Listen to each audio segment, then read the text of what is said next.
It's my great pleasure to present our guest, Professor William Simpson from the University of Cambridge. First and foremost, I must say that Professor Simpson is one of the winners of the 4th edition of the Expanded Reason Awards with a work in the research category, What's the Matter Toward a Neo-Aristotelian Ontology of Nature. William Simpson is a junior research fellow of Wolfson College, and honorary research fellow of the University of St. Andrews.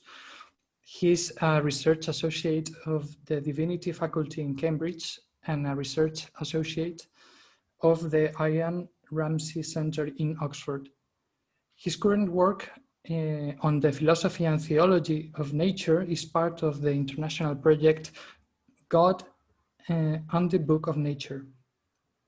Please welcome Professor Simpson with a big round of virtual applause.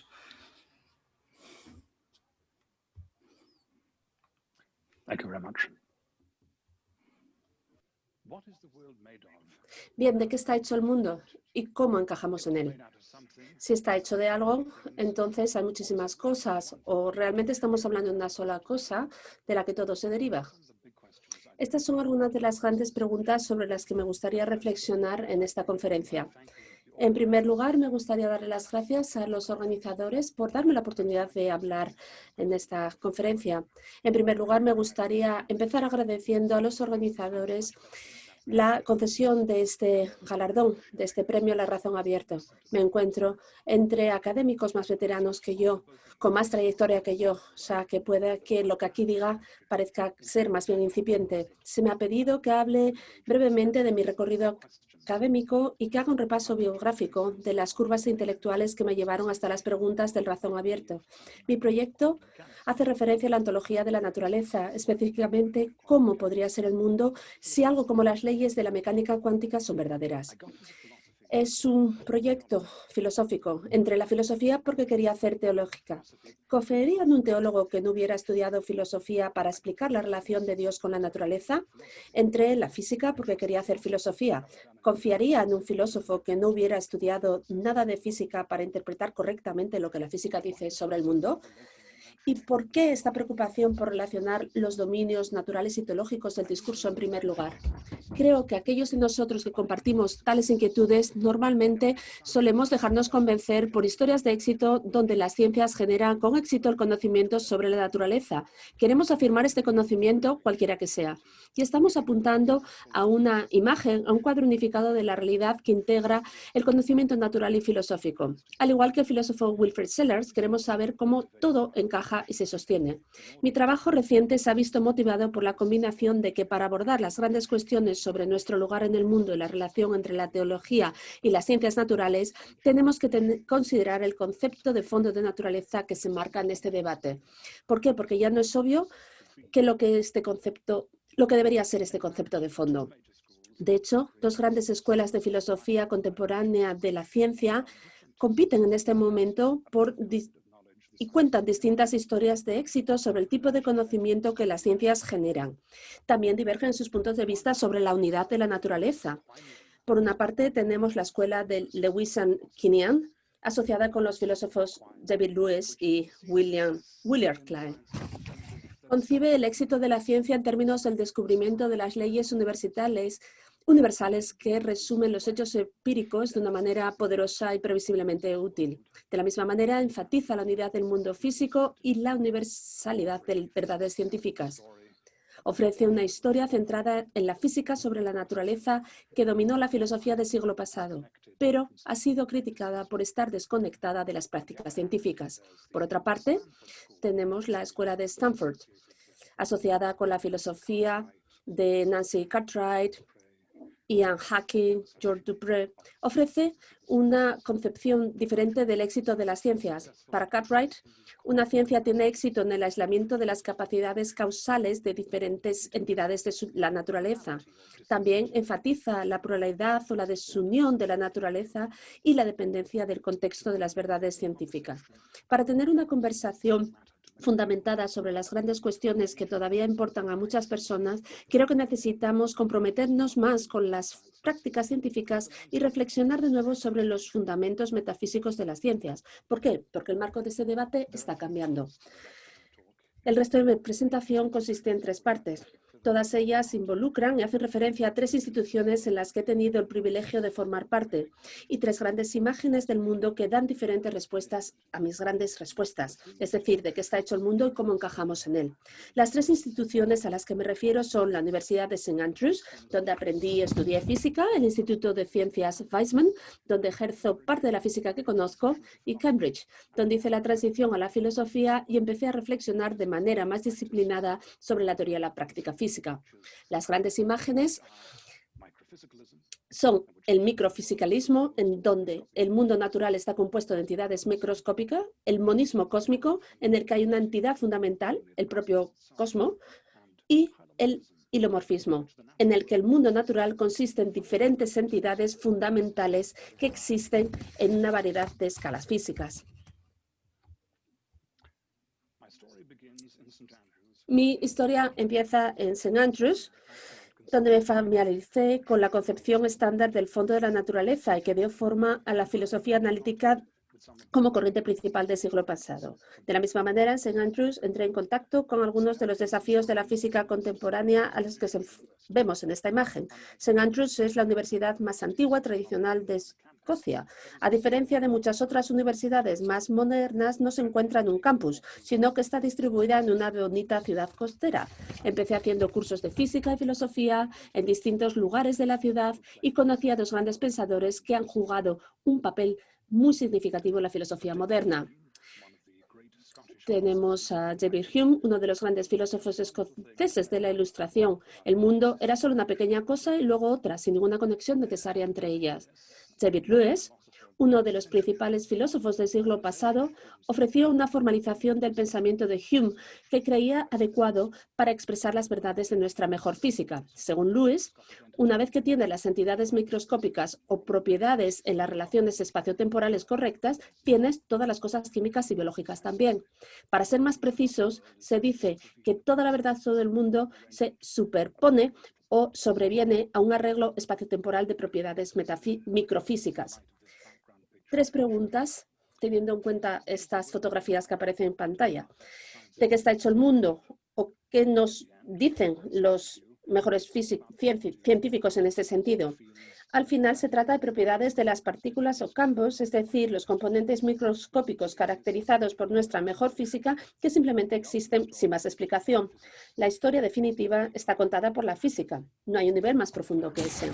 Pero, ¿cómo sabemos que esta es la forma correcta de pensar sobre la naturaleza? En una palabra, el reduccionismo. La física se nos dice que ha tenido éxito en reducir todo lo que sucede a las instancias del mismo conjunto de leyes físicas, y estas leyes se refieren a estos componentes microscópicos. Eso nos da razones para creer que esta es la forma correcta de pensar sobre la naturaleza. Esa es la historia de Lewis Sanquinea sobre el éxito de nuestra mejor física. Entonces, ¿dónde encajamos en esta imagen de la naturaleza como seres que buscan el significado y el orden? Para los filósofos analíticos, la pregunta se ha marcado de esta manera. Cuando Dios hizo el mundo físico, ¿tenía que añadir algo para que hubiera mentes, personas o vida?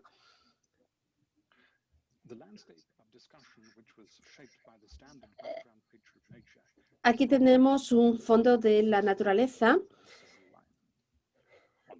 Aquí a la derecha vemos materialismo o fisicalismo. La realidad es solamente el mundo material y la física se enorgullece de decirnos la verdad sobre la naturaleza. Eso es lo que pensaba David Lewis. A la izquierda, algún tipo de idealismo. La realidad, en última instancia, solo son ideas en la mente de Dios. Y la teología tiene orgullo, se enorgullece de decirnos la verdad sobre la naturaleza. Así lo señaló George Berkeley, el filósofo. En el medio tenemos un dualismo cartesiano o dualismo de propiedad. La realidad es tanto materia como mente. Una división del trabajo más diplomática es donde la física nos habla de la materia y solo la teología sobre la mente que la hizo. Y otros puntos de vista, vitalismo, hilozoísmo, idealismo mitigado, etc. Pero, a pesar de toda esta diversidad, la imagen de fondo estándar de la naturaleza se caracteriza de dos maneras. Primero, ofrece una concepción plana o monista del ser. El mundo natural consiste en un conjunto de componentes básicos descritos por nuestra mejor física, y esas cosas existen sin ninguna explicación más profunda. Cualquier otra cosa es o bien un arreglo de estos componentes o no forma parte de la naturaleza. En segundo lugar, concepción universal de cómo se aplican las leyes físicas. Las propiedades macroscópicas y la distribución de las mismas se cierra causalmente bajo un concepto de leyes físicas que se aplican en todas partes para todo el tiempo. Cualquier influencia de arriba abajo sobre dónde termina la materia producida por seres macroscópicos como nosotros violaría las leyes de la física. Según estas reglas, el objetivo del juego para los filósofos de la mente o los teólogos o para cualquiera cuya materia se considere menos responsable que la física se trata de relacionar aquellas cosas de las que quieren hablar con los hechos físicos fundamentales sobre la materia. En los primeros años en St. Andrews, mis estudios de filosofía y física no estaban bien integrados. Yo era de día dualista y materialista de noche. Descubrí, sin embargo, que la mecánica cuántica no encaja muy bien en la imagen estándar de la naturaleza. En la mecánica cuántica básica, el estado físico de un sistema no se representa por una distribución espaciotemporal de las propiedades físicas, sino por una función de onda definida en un espacio abstracto de altas dimensiones, que a su vez se rige por la famosa ecuación de Schrödinger. Esta función de onda determina los observables que pueden ser medidos en un experimento. Es significativo que las distintas funciones de onda puedan combinarse como superposiciones cuánticas entrelazadas, lo que dificulta el microrreduccionismo que exige la imagen estándar de dos maneras. En otras palabras, parece que el sistema entrelazado en su conjunto tiene propiedades físicas que no se reducen a las propiedades de sus partes. No se pueden separar las distintas partes de un sistema. En segundo lugar, da lugar a fenómenos no locales, en los que ocurre en algún punto P en el espacio-tiempo, depende no solo de lo que existe en la historia causal de este acontecimiento, sino también de lo que existe en puntos separados causalmente de P, lo que se denomina intervalo espacial.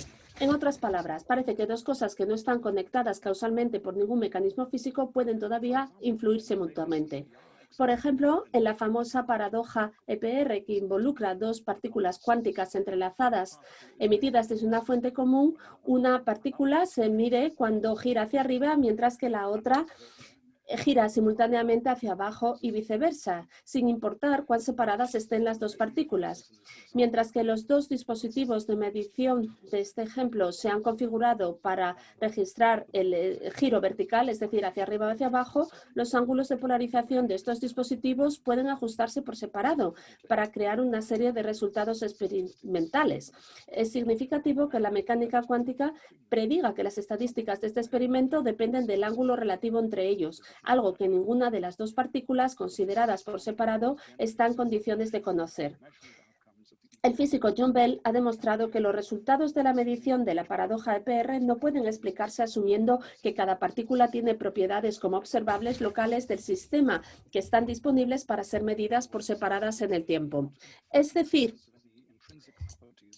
parece que no podemos inferir la existencia de ninguna propiedad intrínseca poseída por una partícula microscópica sobre la base de una medición cuántica de los observables locales de un sistema.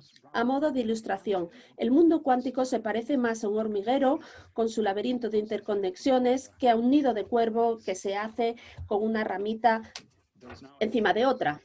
Existen muchísimas obras, publicaciones que tratan de revisar la concepción estándar de la naturaleza para encajar la mecánica cuántica y cada vez hay más filósofos que empiezan a rechazar esta imagen. El segundo capítulo tiene lugar en el Instituto de Weizmann. donde empecé a aplicar la física cuántica a algunos problemas reales en el Departamento de Física de Sistemas Complejos y donde la desconexión entre la concepción idealizada de la física que creen los monistas cósmicos y la forma en la que teoría física se utiliza para explicar las cosas en la práctica me quedó clara. El Instituto Weizmann es un instituto de investigación de Israel ubicado en Rehovot, justo al sur de Tel Aviv. Allí realicé la mayor parte del doctorado en física y viví durante algún tiempo justo fuera de los muros del instituto, en una calle llamada Baruch Spinoza. Según Spinoza, el gran filósofo judío de la Ilustración temprana, el mundo es solo una gran cosa, una sola sustancia, de la cual todo lo demás era un modo o una modificación. Jonathan Schaffer, uno de los principales filósofos de este siglo, ha revivido algo como la concepción de Spinoza de la naturaleza, argumentando sobre la base del entrelazamiento cuántico que si bien hay muchas cosas en el mundo, todas están metafísicamente basadas en la cosa única, el cosmos físico. El argumento de Schaffer podría construirse de la siguiente manera. Los sistemas entrelazados cuánticos que evolucionan de acuerdo a las leyes cuánticas son un todo físico fundamental. El cosmos es un sistema cuántico entrelazado que evoluciona según las leyes de la mecánica cuántica. Por lo tanto, el cosmos es un todo físico fundamental. Schaffer supone que es posible modelar todo el mundo como un único sistema cuántico caracterizado por una función de onda universal que evoluciona de forma unitaria según la ecuación de Schrödinger, algo que, por cierto, es muy discutido, ya que la función de onda parece estar sujeta a algún tipo de localización o colapso, y muchos físicos han considerado este colapso como un hecho irreducible. Vamos a hablar de las preguntas anteriores con esta imagen revisada. En primer lugar, ¿de qué está hecho el mundo o cuáles son las cuestiones fundamentales de las que hablan nuestras ciencias? En este caso, nos hablan de cosas que ontológicamente dependen del cosmos en su conjunto, una sustancia única que existe sin más explicación. No hay un nivel más profundo que este. Pero esto ya no es una imagen plana de la realidad. Ahora hay una historia metafísica que se cuenta sobre la estructura del cosmos, que soporta distintos niveles del ser. Los filósofos han vuelto a trabajar. ¿Pero dónde encajamos dentro de esta imagen de la naturaleza? Bueno, las realidades humanas están todavía en el fondo. Mientras que el microfisicalismo colocó la realidad fundamental en una escala microscópica, el monismo cósmico la coloca en una escala cósmica. Las entidades macroscópicas de escala intermedio, como usted y yo, ya no se examinan tanto. El dualismo cartesiano se ve ahora más extraño que nunca como una forma de evitar el materialismo. Cada alma estaría compitiendo por una misma sustancia. El holismo psíquico o el panpsiquismo podría ser mejores opciones. Por último, ¿cómo sabemos estos hechos sobre la naturaleza? De nuevo, el reduccionismo. La física supuestamente consigue reducir lo que sucede en el mundo a instancias de las leyes físicas, solo que las leyes resultan ser leyes cuánticas y todo está entrelazado en ellas. Esta sigue siendo la historia de Lewis y de Kinnear sobre el éxito de nuestra mejor física. Pero la mecánica cuántica también crea problemas para esta imagen más holística de la naturaleza, que aún supone que el mundo admite una representación microfísica única y que aún descarta cualquier influencia de arriba abajo de los sistemas macroscópicos allá donde termina la materia. En mi trabajo de doctorado en el Weizmann, bajo la supervisión de Ulf Leonhardt, apliqué la mecánica cuántica a las fuerzas que emergen entre los cuerpos macroscópicos debido a las fluctuaciones cuánticas de los materiales. Estas fuerzas cuánticas pegajosas se encuentran en toda la naturaleza y se predicen aplicando la mecánica cuántica juiciosamente al campo electromagnético. Pero hay sutilezas en la aplicación de la mecánica cuántica a los problemas del mundo real. Por ejemplo, los enlaces químicos entre moléculas que se han descrito a veces como nada más que una suma de fuerzas de Van der Waals, que es demasiado grande para computar en la práctica, pero es explicable en principio en términos de electrodinámica cuántica microscópica. Sin embargo, las expresiones estándar de los libros de texto sobre la fuerza de Van der Waals están muy idealizadas y dependen de suposiciones sobre el entorno macroscópico del sistema que no siempre se hacen explícitas. La expresión Casimir-Polder para la fuerza entre dos partículas supone que la geometría idealizada del espacio libre pero se puede derivar una expresión más general para un entorno realista con una geometría arbitraria, para un sistema en un estado de equilibrio termodinámico del que puede recuperar la expresión Casimir-Polder como un caso límite. El campo electromagnético no es libre, sino que está disperso por los materiales que componen el entorno. Esta dispersión afecta a las microfuerzas experimentadas en cada punto. Además de dispersar los campos, los materiales circundantes sirven como un sumidero o disipador de calor que absorbe, y estos materiales se caracterizan por sus propiedades macroscópicas y térmicas. Las ondas electromagnéticas se propagan a través de estos materiales, desplazan las cargas electromagnéticas y al hacerlo inducen corrientes eléctricas en los materiales. Sin embargo, la energía no sale del campo electromagnético y entra en los materiales sin regresar. De hecho, los materiales se calientan debido a la corriente generada por el campo y luego irradian la energía que han absorbido, contribuyendo así al campo circundante. En este entorno, los niveles de energía cuántica de las moléculas microscópicas están siempre así permanentemente vestidos por el campo electromagnético térmico debido a la interacción de su entorno inmediato. Me he dado cuenta que incluso en el caso de las fuerzas cuánticas inducidas por la fluctuación cuántica a temperatura cero, el llamado estado de tierra del campo cuántico sigue siendo uno en el que las propiedades térmicas macroscópicas de los materiales y las propiedades electromagnéticas microscópicas de los campos están inextricablemente acopladas. Dicho de otro modo, nuestra mejor descripción de cualquiera de las fuerzas de la naturaleza que podemos medir es las que están implicadas en las características macroscópicas del sistema. Estas son situaciones que no se pueden representar en términos de la función de onda de una configuración de partículas microscópicas. De hecho, el sumidero de calor en los materiales solo puede ser modelado por un continuo sistema de osciladores infinitos y grados de libertad. Y los sistemas cuánticos son infinitos grados de libertad que no admiten representaciones microfísicas únicas. Para lograr esta reducción microscópica, tendríamos que demostrar cómo, al eliminar estas características de fondo, mostrando las propiedades macroscópicas como temperatura, se pueden representar dentro de un modelo de mecánica cuántica finita que admite una representación microfísica única. Pero hay muchos ejemplos en la física en los que la mecánica cuántica se aplica a fenómenos que no admiten una representación única, como las transiciones de fase o el efecto Urru. De hecho, tenemos que utilizar representaciones físicas no equivalentes para captar todos los cambios en su comportamiento. En resumen, parece que las leyes cuánticas no se aplican exactamente de la misma manera a todo, como a menudo suponen los filósofos. Elegir una sola representación de la mecánica cuántica como verdadera representación del cosmos sería como afirmar que todo el primer concierto para piano de Tchaikovsky puede ser tocado en do mayor. Tercer capítulo de mi historia sucede en Cambridge, donde empecé a reflexionar más profundamente sobre la teoría y la práctica física y a llegar a algunas de estas reflexiones filosóficas. Se me concedió una beca para realizar un doctorado en filosofía en Peterhouse, la universidad más antigua y peculiar de Cambridge, bajo la supervisión de John Marenbine. Ahora voy a hacer un resumen de mi tesis. Mi tesis habla de la ontología de la mecánica cuántica. Quiere ofrecer un resumen general de la estructura de la naturaleza y un inventario de lo que existe en el mundo si las leyes de la mecánica cuántica son verdades, están bien.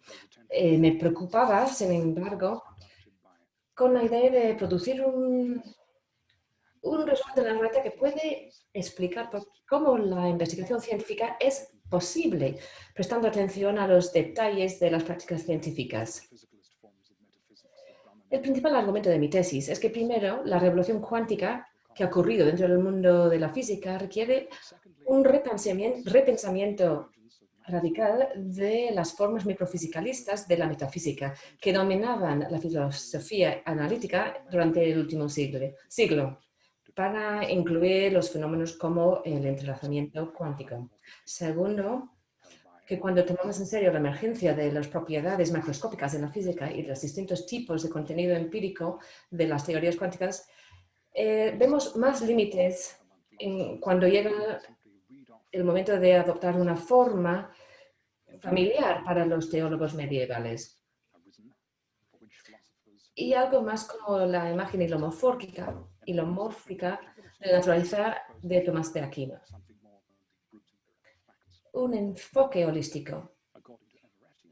Ahora, los filósofos sabemos que no se puede interpretar la realidad de la mejor física. Hay muchas interpretaciones de la mecánica cuántica. En la búsqueda de inteligibilidad, estas propuestas van más allá de los hechos empíricos. Según los de Everett, por ejemplo, el mundo físico siempre se está fragmentando en distintas ramas. Según los de Bohm, por ejemplo, el mundo físico tiene una única configuración de partículas que siguen la función de onda. Los metafísicos han tenido en cuenta el fenómeno cuántico y sus propuestas normalmente están a un alto nivel de abstracción sin tener mucho en cuenta la práctica científica y se han centrado en modelos microfísicos sin tener en cuenta el contexto de la aplicación. En mi trabajo en Peterhouse, yo quería empezar un enfoque nuevo, explorando una secuencia de modelos que ofrece una ontología de mecánica cuántica. Y haciendo esto llegué a la convicción de que la metafísica de la mecánica cuántica, que especifica de lo que se trata, no debería separarse de la investigación científica la epistemología de la investigación científica. Tampoco debería separarse de la antropología de la investigación científica. Y tampoco tenemos que buscar un marco para el modelo metafísico que esté separado de esa preocupación por el significado más profundo de la investigación científica. Podemos evitar de ese modo un reduccionismo poco creíble que destaca algunas verdades al coste de otras o un escepticismo cínico que abandona la verdad y la integridad de la naturaleza. Mi tesis, que voy a convertir en unos artículos, se divide en tres partes. Hablo primero de la doctrina de hilomorfismo de Aristóteles, donde la naturaleza consiste de sustancias con distintas naturalezas y cómo se sustituyó por el microreduccionismo. Segundo, por qué hay muchos motivos para pensar que el reduccionismo microfísico es incompatible con la mecánica cuántica. Y tercero, cómo un enfoque holístico a la filosofía de la naturaleza nos puede llevar a un tipo de hilomorfismo que busca la unidad y la integridad de la realidad a un nivel metafísico más profundo.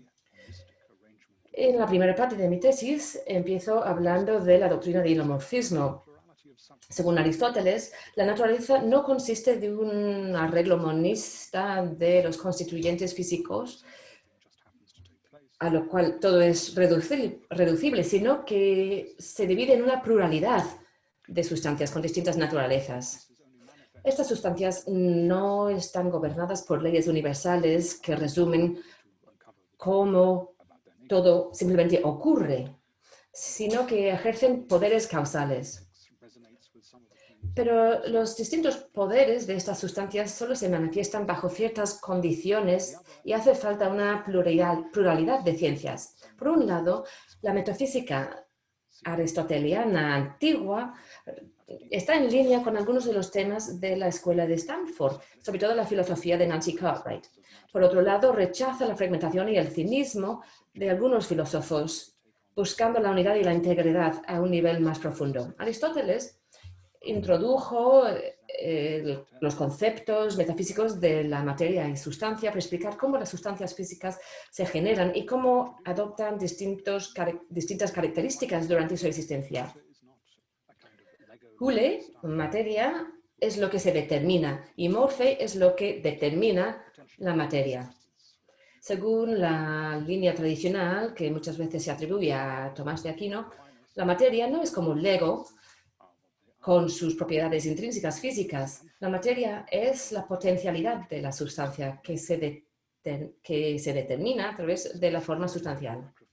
Las formas sustanciales, según los de Aquino, son las formas por las que las sustancias son lo que son. La materia y la forma son necesarias para explicar los cambios físicos que observamos. Hablo del microfisicalismo que vino después de la revolución científica, donde las propiedades de entidades físicas complejas se reducen a las propiedades de sus constituyentes microscópicos. Yo propongo el rechazo de la forma en la filosofía moderna. Yo propongo que, opino que resultó como consecuencia de la fisicalización del concepto de la materia y el auge del reduccionismo que la física hoy en día no apoya. En la segunda parte hablo del fenómeno de cómo el fenómeno de los desafíos del entrelazamiento cuántico, hablo de cómo este entrelazamiento cuántico desafía la concepción microfisicalista del mundo como algo que constituye o consiste de partículas caracterizadas por propiedades microfísicas intrínsecas. Empiezo hablando del problema del entrelazamiento cuántico y el problema que eso representa para la visión microfisicalista del mundo, donde toda la verdad de la naturaleza sobreviene a un arreglo espaciotemporal de las propiedades microfísicas. Y luego considero el nuevo modelo metafísico de Michael Esfield, que intenta salvar la idea estándar de la naturaleza adoptando la interpretación de Bohm de la mecánica cuántica, que supone una configuración de partículas guiadas por la función de onda.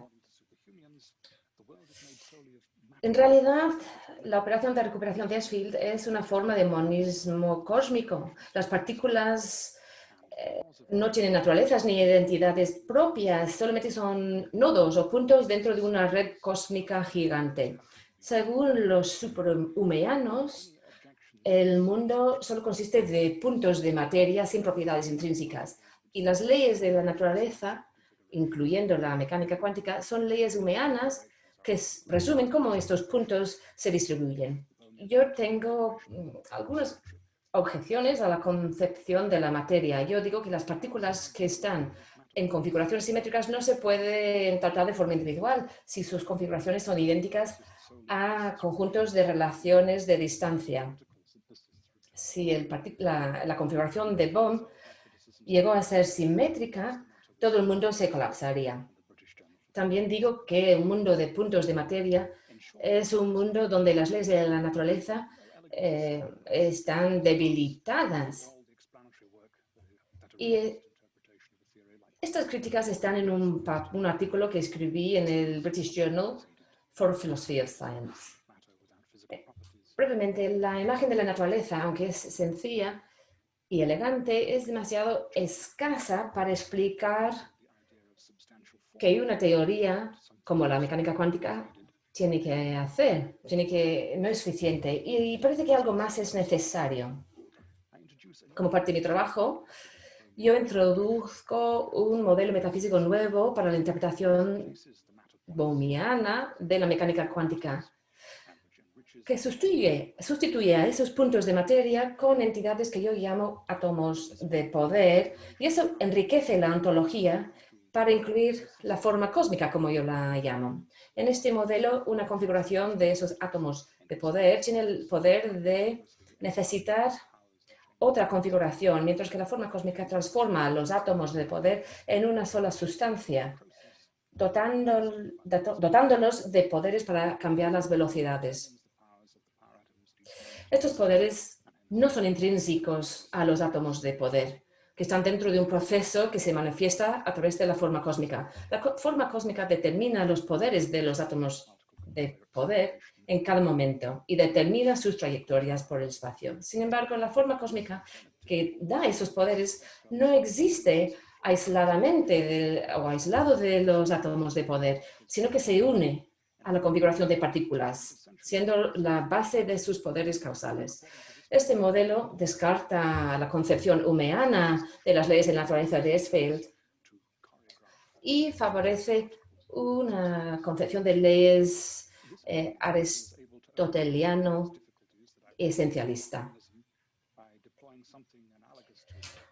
Esta alternativa supera las dificultades que tengo o que hay para el superhumanismo, desplegando algo análogo al hilomorfismo de Aristóteles. Aunque el concepto de la materia en este modelo no es quizás la materia de Aristóteles. Se puede leer más en un artículo que voy a publicar, Cosmic Hylomorphism. Este modelo puede gestionar el tema del entrelazamiento. Es solo una otra forma de monismo cósmico. Esa es la segunda imagen de la naturaleza que hablamos, inspirado en el filósofo Spinoza. El objetivo de la tercera parte de mi tesis es argumentar que cuando tomamos en serio el fenómeno de la macroemergencia de sistemas físicos y reimaginamos la nueva imagen de la metafísica de la naturaleza, se limita y adopta la forma de algo como el hilomorfismo de Aristóteles y Aquino, donde el mundo tiene una pluralidad de sustancias a distintas escalas. El superhumanismo ni el hilomorfismo cósmico ofrecen una rotura suficientemente radical. Desde la revolución científica, un abismo se ha abierto entre lo que Wilfrid Sellars llamaba la imagen científica del mundo y la imagen manifiesta de la experiencia ordinaria. Este abismo se ha hecho cada vez más grande y contribuye al sentido de desencanto del periodo moderno. Los filósofos tradicionalmente han buscado explicaciones de nuestras teorías científicas que pueden ofrecer recursos conceptuales que necesitamos para ofrecer una descripción completa y verdadera de la naturaleza. Pero esto tiene que ser coherente con nuestro conocimiento de esas teorías para ser verdad. El físico Abner Shimony describía esa limitación como cerrar el círculo epistémico. En física precuántica, esta limitación de la teoría filosófica parecía más fácil de satisfacer. Primero, los estados psicológicos de los científicos se podían entender a través de sus papeles causales, de sus partes microfísicas. Y segundo, los instrumentos macroscópicos de los que los científicos dependían se podían identificar con agregados de partículas microscópicas en el espacio de 3 dimensiones, mientras sus propiedades térmicas y químicas se consideraban reducibles a las propiedades de sus partes microscópicas. La revolución cuántica, sin embargo, parece haber aumentado esa brecha entre la imagen manifiesta y científica desde el punto de vista del enfoque lewisiano-quineano. Primero, las propiedades cuánticas de sistemas físicos constituyen superposiciones de propiedades observables incompatibles que tienen un entrelazamiento cuántico de tal forma que el estado del sistema no se puede descomponer en propiedades de las partes microscópicas. Segundo, los modelos cuánticos de sistemas sencillos de partículas no pueden ni acercarse a las propiedades químicas y térmicas de sistemas macroscópicos complejos, tales como los instrumentos que los científicos necesitan para sus experimentos, que necesitan representaciones dependientes del contexto, que son diferentes y que tienen grados de libertad infinitos. El enfoque lewisiano-quineano al realismo parece sencillo y razonable. Metemos unas leyes universales, unos constituyentes fundamentales en la máquina de salchichas ontológica, movemos la manivela y ahí salen un montón de mundos posibles. Pero desafortunadamente, cuando metemos la mecánica cuántica en una máquina de salchichas, solo sacamos tonterías. Pero ¿cuál es la alternativa al cinismo si no queremos acabar en el reduccionismo? El problema es que la razón se ha vuelto demasiado estrecha. Vamos a aplicar unas preguntas tipo razón abierta con relación al enfoque lewisiano-quineano al realismo para entenderlo. Primero, en cuanto a la pregunta o la cuestión del significado, se supone que sí hay un sentido, una integridad en la realidad, hay que encontrarla entre las entidades físicas que existen sin necesidad de explicación. En la práctica no podemos explicar todos los fenómenos naturales en términos de una representación física única. En ese caso, la búsqueda del sentido tiene que ir más allá del nivel material. Segundo, con referencia a la cuestión epistemológica. Eso supone que las verdades que las ciencias descubren son universales y sin calificación. Pero en la práctica, incluso la mejor física despliega distintas representaciones de sistemas que dependen del contexto. Y podríamos necesitar un modelo que admite o acepta un elemento de pluralismo. Tercero, la cuestión antropológica supone una concepción pasiva del investigador científico como un individuo que observa las regularidades que ocurren en el mundo. Pero los científicos que realizan observaciones están en sistemas físicos aislados del ruido del entorno.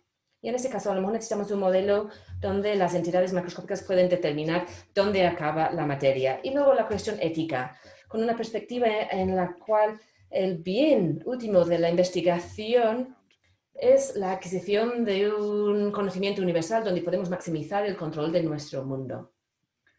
En la práctica, los científicos muchas veces se preocupan por entender los sistemas locales en términos de modelos que solo son aplicables en ciertas condiciones. Y podríamos necesitar un modelo que es suficiente para el bien de la ciencia para entender las cosas a nivel local. En mi tesis propongo un tercer modelo, pluralismo del poder hilomórfico. Como algunas otras teorías de la mecánica cuántica, esta teoría permite la función de onda a colapsarse y, a diferencia de otras teorías de colapso, estas localizaciones de la función de onda dependen del contexto macroscópico local del sistema. Así que hay un bucle de retroalimentación que introduce unos términos no lineales en la ecuación de Schrödinger. Así que el mundo microscópico no está cerrado causalmente. En el modelo que ofrezco, el mundo consiste de lo que yo llamo sustancias termoquímicas, que tienen propiedades cuánticas determinadas por una función de onda y propiedades clásicas que establecen condiciones de límite. Este modelo puede aceptar el fenómeno del entrelazamiento cuántico, mientras que rechaza el holismo radical del monismo cósmico. Las partículas con entrelazamiento cuántico no son sustancias separadas, pero partes de sustancias termoquímicas. Este modelo acepta el fenómeno de la emergencia de sistemas cuánticos macroscópicos. Distintas sustancias tienen distintas formas sustanciales que determinan sus naturalezas y aceptan distintas representaciones cuánticas. Y este modelo puede ser la base de ofrecer una base para la posibilidad de investigación científica dentro del mundo físico. Los científicos son o están hechos de sustancias individuales que tienen poderes causales. Esta propuesta converge con Robert Koons cuando habla de las sustancias térmicas.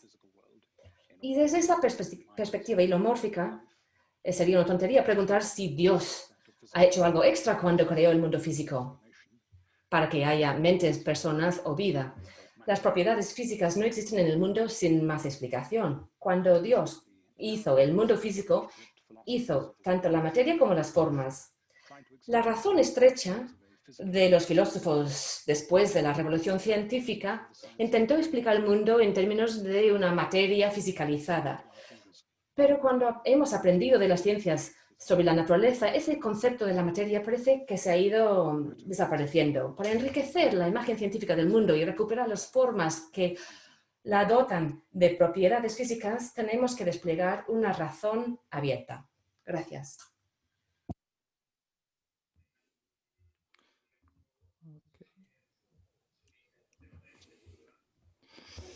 Thank you very much for your compelling and Muchísimas gracias por su presentación atractiva sobre el diálogo entre la física y la filosofía. Considero que este diálogo es esencial y no solamente tremendamente importante, sino que es necesario para la razón abierta y para el desarrollo de cualquier tipo de ciencia. Bien, ahora pasamos al turno de preguntas y respuestas. Comienzo con la primera pregunta. Quisiera preguntarle, Una de sus grandes inquietudes, preocupaciones, preguntas se refiere a la composición del mundo. Es decir, cuáles son las motivaciones del superhumanismo. ¿Cómo alguien puede pensar que el mundo está formado solamente de relaciones distantes?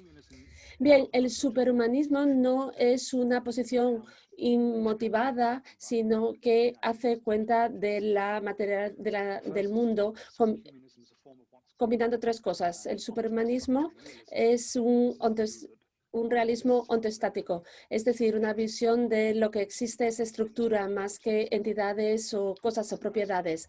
También existe una historia que respalda esta posición. Desde finales de los años de 1990, los filósofos dijeron que este realismo era la mejor manera de romper la tensión entre el realismo y el antirrealismo. De acuerdo con el argumento no realismo, la existencia de las entidades y las propiedades de las que se habla, que habla la física, teniendo en cuenta también los argumentos pesimistas ante el realismo, estas teorías son falsas. Es decir, que podemos inferir que esta teoría no puede ser venerada en este momento. ¿Por qué? Porque refiere a propiedades y a entidades que componen la realidad. De acuerdo con el realismo estructural, estamos hablando de una cierta estructura que persiste a través de la teoría del cambio, aunque las entidades no persistan.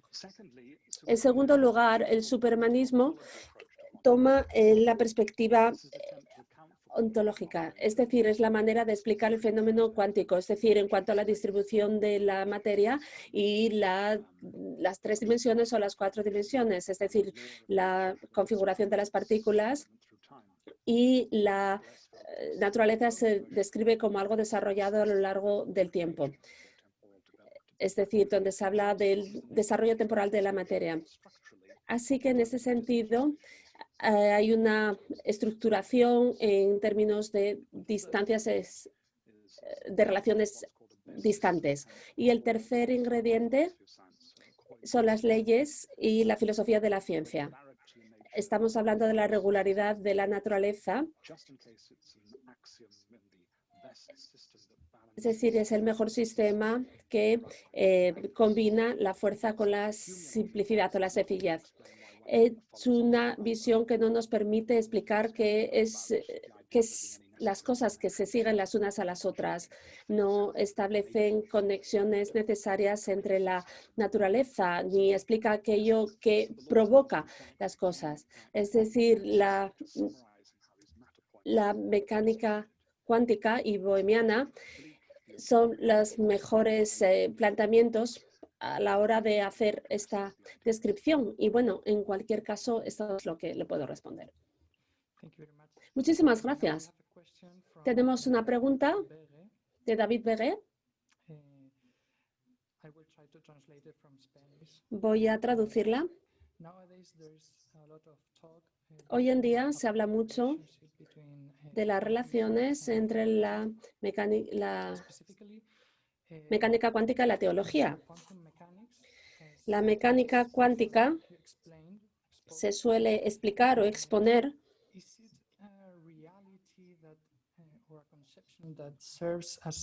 existe una realidad, una concepción que haga de puente entre la materia visible y la materia invisible. Espero que me haya entendido la pregunta. ¿El puente entre qué? Sí, si podemos entender la mecánica cuántica como una teoría que explica una teoría, un puente entre, o la física entre la materia visible y la materia invisible, o la materia realista o real, la invisible. Bueno, en relación con la explicación hilomórfica, es decir, donde la materia no es algo material, sino que hay algo más allá de esa realidad, es decir, más allá de esas propiedades materiales. es la forma que informa y que crea la materia. Es decir, estamos hablando de un nivel más profundo de análisis, más que el puro fisicalismo, porque el fisicalismo, bueno, de hecho se ha contrapuesto desde el principio con esta realidad de la materia del mundo físico. Es decir, no existe, es decir, estamos hablando de más allá de la materia. Y bueno, espero que le responda la pregunta. Sí, muchas gracias. Mi segunda pregunta, otra de sus grandes preguntas tiene que ver con cómo encajamos en el mundo. ¿Por qué la vista de los materialistas lo reducen todo a la materia frente a la cartesiana, que la distribuye de una manera distinta a la hora de entender cómo encajamos en el mundo? Bueno, el materialismo en la ciencia, la gran pregunta aquí es de qué es la materia. ¿Todo puede ser reducible a un análisis final? Porque yo no estoy seguro que existe ninguna caracterización satisfactoria de los constituyentes y de la necesidad de ir más allá. Es decir, no tenemos una representación única de la mecánica cuántica que hable ni que utilice las virtudes de esta teoría. Necesitamos distintas herramientas para distintas tareas. Eliminando la parte de caracterización que utilizan los materialistas para a esos componentes físicos y esa denominación común y que caracteriza la materia. Una vez que se hace esto, no se puede seguir, no hay más que explicar. Es decir, solamente podemos hacer una interpretación materialista pero para explicarlo. Pero si esta parte es que lo explica, en ocasiones resulta ser un problema para los realistas o para los teóricos. El dualismo cartesiano ha realizado una caracterización de la materia. Descartes dividió la materia entre la dimensión de las cosas y los elementos pensantes. Los cartesianos necesitaban algo más para explicar las propiedades de los seres humanos, pero es reduccionista en términos de las propiedades de las plantas y de los animales. Es decir, la misma pregunta vuelve a surgir. ¿Qué es la materia? Los hilomórficos, contrariamente, piensan que nada en el mundo se puede explicar en términos de materia únicamente, pero todos los elementos intangibles tienen una forma que se une a la materia. Así que la pregunta pertinente es qué tipo de forma o qué tipo de sustancias tenemos ahí. Yo creo que tenemos la oportunidad de responder esa pregunta, aunque no de manera perfecta. ¿Por qué? Porque siempre podemos saber más de las cosas. Una manera de distinguir una concepción cartesiana de la concepción hilomórfica de la persona es preguntarnos la pregunta: ¿la relación fundamental entre el alma y cuerpo es una forma eficiente de causal? Los cartesianos dicen que ha de ser una relación de interacción y que la materia tiene un carácter determinante y que causa y que provoca relaciones, vínculos, mientras que los hilomórficos dicen que los poderes causales de la materia están enraizados y que son esenciales y que van más allá de las propiedades del alma y de la forma humana. Muchas gracias. Muchas gracias. También ha hablado de la interpretación browniana de la mecánica cuántica.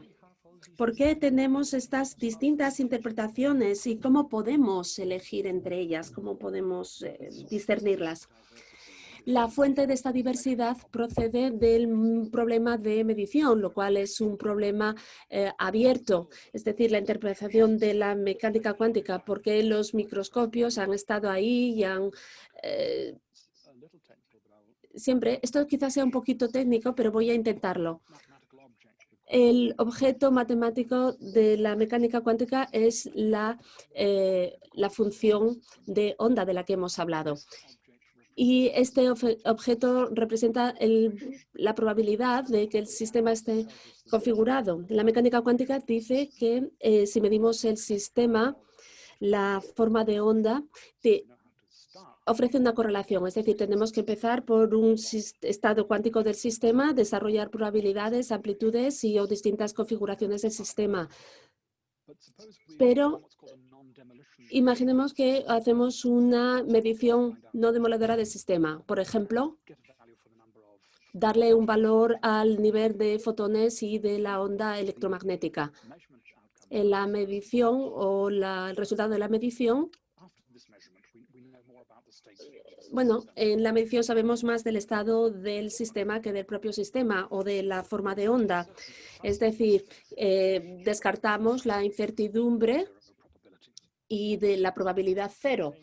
Para obtener los resultados correctos para los experimentos resultados, tenemos que actualizar la forma de la función de onda, que es lo que nosotros hemos hecho en nuestro experimento, pero esto es algo que no se hace de manera automática. Y este cambio discontinuo se conoce como el colapso de la función de onda y que es necesario incluirla en los resultados de nuestros experimentos. Tampoco existe un consenso sobre este proceso, incluso lo que se llama la desinconsistencia. Aunque se tenga en cuenta, es necesario tener en cuenta el estado de cambio discontinuo. De acuerdo con John Bell, con el físico, y su enfoque realista a la mecánica cuántica, intenta explicar los resultados deterministas, cambios, campo electromagnético, pero se enfrenta al siguiente dilema. O bien la dinámica de la mecánica cuántica quizá está equivocado o simplemente la mecánica cuántica evoluciona de manera lineal que permite que la función de onda colapse, o bien la mecánica cuántica no es completa y sigue habiendo ahí variables desconocidas y que se mueven por propias dinámicas. Tal y como ha dicho otro filósofo, al final se trata de tener dos elecciones, dos posibilidades. O bien adoptamos algo como la teoría de colapso o la de mecánica moniana. La teoría de GRW está de acuerdo con el dilema de John Bell e incorpora un mecanismo que incluye los hits aleatorios desde el punto de vista de las partículas microscópicas con independencia del contexto. Es lo que produce el colapso, mientras que la mecánica monia busca o resuelve la segunda parte del dilema de John Bell, es decir, la configuración de las partículas más allá de la función de onda que parece que, y sus componentes parece que funcionan como una coreografía. Es decir, se desarrolla de una manera no lineal de acuerdo con la función de onda. El modelo contextual propuesto por John Ellison, del que he hablado en mi ponencia, separa los modelos, los sistemas, incorporando ambos, el mecanismo de colapso, incluyendo variables clásicas microscópicas que tienen una función a la hora de contextualizar la mecánica cuántica y el colapso de la misma. Yo no quiero hablar más de este aspecto porque es muy técnico. Como digo, prefiero este modelo por dos razones. En primer lugar, no introduce ningún parámetro ad hoc extra para justificar la termodinámica y el estado sólido de la física. Y en segundo lugar, es compatible con distintos elementos del mundo que no requieren ningún otro ver una visión distinta del mundo. Es necesario un juicio filosófico para tener una interpretación, para hacer una interpretación adecuada de la mecánica cuántica. Tenemos una pregunta de David Humbardo. es la siguiente. ¿Cree que su tesis puede llegar a explicar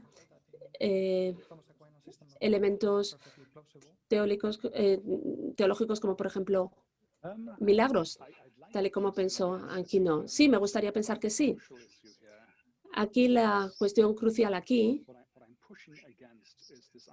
estoy en contra de la idea de que existe un mundo microscópico que está cerrado y regido por un conjunto de leyes. El enfoque hilomórfico es un enfoque mucho más abierto, una naturaleza mucho más abierta, donde existen formas de causales de arriba abajo.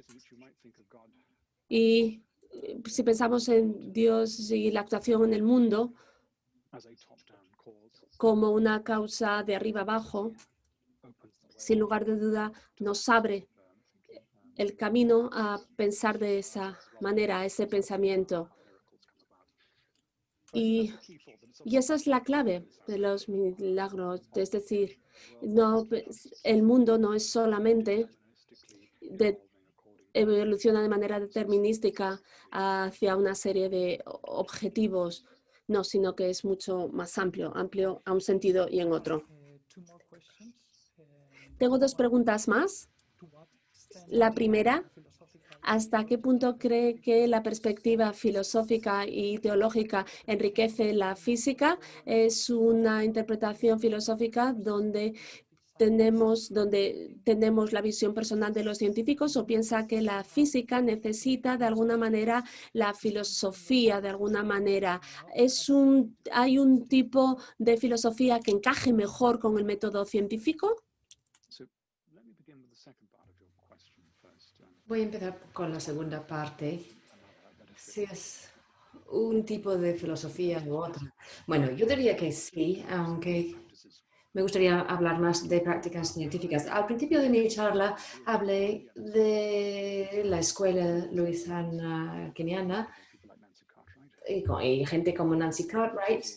Luego ahí tenemos la escuela Stanford, que tiene o da importancia a las prácticas científicas como los mejores ejemplos y descubrimientos. Y Cartwright, o personas como Cartwright, opina que ese tipo de trabajo científico ofrece conocimiento del mundo, y si estudiamos esas prácticas es una buena guía para entender cómo se ha adquirido ese conocimiento.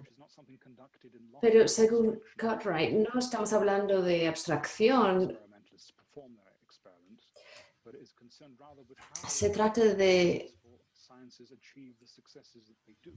cómo las ciencias exitosas consiguen sus éxitos y cuáles son las asunciones o las hipótesis que hay que plantear para entender ese éxito. Cuando un proyecto filosófico se enmarca de este modo, cuando la metafísica es continua y tenemos una investigación empírica, si empezamos desde un punto así, algunas actitudes escépticas que caracterizan el enfoque luisano-keniano o el empirismo positivista se pueden dejar a un lado.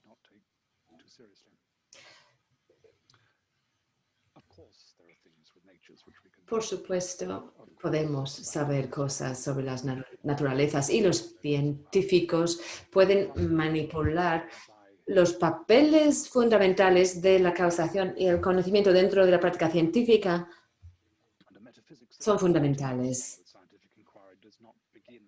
Y no empieza con una actitud de escepticismo, sino de afirmación.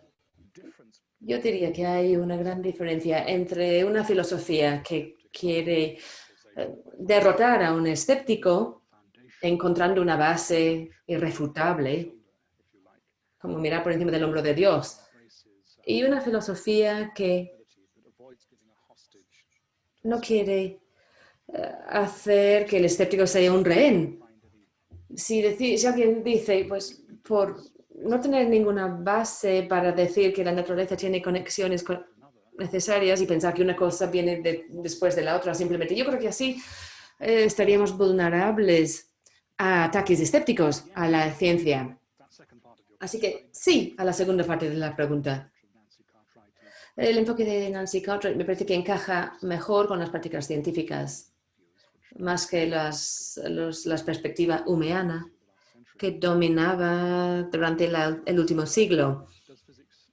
Y se ha preguntado si la física necesita la filosofía.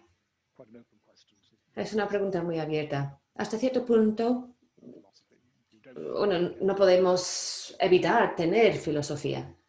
Si no piensas un poco sobre la filosofía, a lo mejor vas a acabar teniendo la de otros y a lo mejor no de forma muy coherente. Se ha dicho que la buena filosofía existe porque hay que dar una respuesta a la mala filosofía. Si pensamos que la realidad no es muy estable, pues nos va a costar un poco navegar por la vida. La filosofía es muy importante para la física cuando nos alejamos de nuestro trozo de realidad y cuando intentamos entender lo que estamos haciendo, intentamos encajar nuestro conocimiento en una visión mucho más amplia. Ahí la filosofía es esencial a la física de tres maneras. Primero, tenemos las asunciones de la investigación científica. No estamos hablando de cualquier mundo donde podríamos realizar experimentos científicos e investigar la naturaleza. Estoy intentando expresar algunas teorías. Dicen, los físicos están aplicando ideas que hay de fondo. Por ejemplo, la mecánica cuántica presupone que las propiedades cuánticas del sistema físico tienen la posibilidad de cambiar, pero no ofrece una explicación del cambio, ni explica si esa ley, bueno, si estamos hablando de un cambio necesario o no. Segundo, tenemos que aclarar la interpretación de la teoría filosófica, que hemos también hablado un poco antes. A veces falta determinación. Hay una falta de claridad. No está claro lo que dice la mecánica cuántica, dice sobre el mundo. El sentido físico de la superposición de principios que se supone que se combine de forma simultánea. Solo se puede solucionar si adoptamos una solución con un ámbito fijo. Hay que ser un físico muy ingenuo si decimos que podemos interpretar la ontología de la mecánica cuántica sin empezar a tener que explicar cómo las mediciones se obtienen y el problema, si hacemos caso omiso a la filosofía, bueno, es que hay otras interpretaciones, la mecánica cuántica, y tenemos que encontrar otras bases racionales para elegir entre distintos puntos de vista. Y una tercera forma de contribuir sería al nivel de la visión más global o más general. Si nos parece que no hay unidad en el mundo filosófico, pues entonces hay mucho que hacer. Los científicos quieren medir fenómenos a distintas escalas físicas y tenemos motivo para dudar porque tenemos cosas que se pueden reducir a propiedades físicas. Así que tenemos que dar una explicación de cómo todo esto va a encajar y cómo lo vamos a hacer, incluyéndonos a nosotros mismos dentro de esa visión. Así que me parece que la física necesita una filosofía de la naturaleza, porque si no, no puede ser completa a distintos niveles. En las conclusiones dice que en la práctica incluso la mejor física ofrece distintas representaciones que dependen del contexto. Podríamos necesitar un modelo que acepta cierto pluralismo. Y también ha establecido que hilomorfismo cósmico y superhumanismo no rompen con la imagen estándar de la naturaleza o la idea estándar. ¿Cuáles tendrían que ser los principios para un modelo que podría encajar con la revolución cuántica? No sé si quiero ofrecer un modelo epistemológico. La revolución cuántica está, bueno, causando problemas ahora con relación a con las ideas de Aristóteles, que tiene que ver con el sentido común y la capacidad de humanos de descubrir verdades, que tiene un aspecto empírico. Según Aristóteles, hay principios de inteligibilidad que existen en el orden natural.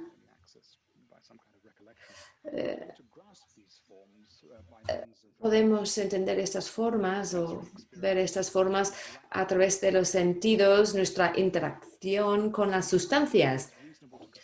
Yo creo que es razonable decir que Aristóteles era como un protocientífico. Y si pensamos en el enfoque luisano-quineano como una tradición rival o herejía que ofrece una idea más visionaria, que quiere capitalizar o aprovechar las mejores prácticas científicas, pero a veces se describen mal. Y eso al final nos lleva al escepticismo. No sé si tendría una respuesta, pero si queremos unos principios para orientar, diría que necesitamos un principio de caridad. Las creencias de las personas normales del mundo macroscópico y las cosas que cambian y causan cambios en otras cosas, hay que tomar todo esto en serio. No es que no debamos desafiar las creencias, pero las creencias a lo mejor son inocentes hasta tener motivos para rechazarlas. A veces me tienta poner en mi puerta un cartel que pone no hay que dar comida al escéptico, no hay que alimentar al escéptico. Kit Fine es un metafísico importante. Él dijo que creía que el progreso y la filosofía solo puede surgir si tomamos en serio el buen sentido, el sentido común. Creo que las ideas de la gente sobre la causación, las causas y el cambio, hay que tomar esas ideas en serio. Y la metafísica basada en nuestras mejores prácticas va a hacer precisamente eso.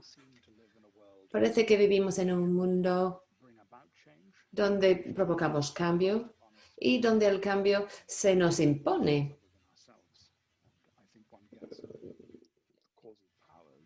Tenemos poderes causales. Si preguntamos sobre estos cambios y si realizamos experimentos para aislar las distintas causas o identificar las causas. Pero el mundo no parece ser solo un conjunto. Tenemos muchos cambios. Parece ser un mundo de cosas que se generan y luego que se destruyen más tarde. Hablando de materia y forma, bueno, para mí así serían los principios del cambio. Creo que lo que estoy intentando hacer es reivindicar una tradición existente. Quiero decir que hereda los éxitos de explicación en lugar de intentar buscar un modelo nuevo, decir que la revolución cuántica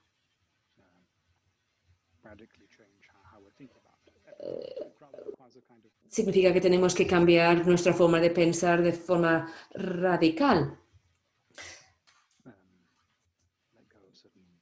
sino tenemos que abandonar algunos desvíos, digamos. Tenemos otra pregunta, pero se nos ha acabado el tiempo, así que no vamos a poder responder. Muchas gracias por estar con nosotros. Ha sido un placer y enhorabuena por el premio de Razón Abierta. Vamos a estar siguiendo sus publicaciones, desde luego, a partir de ahora. Muchas gracias.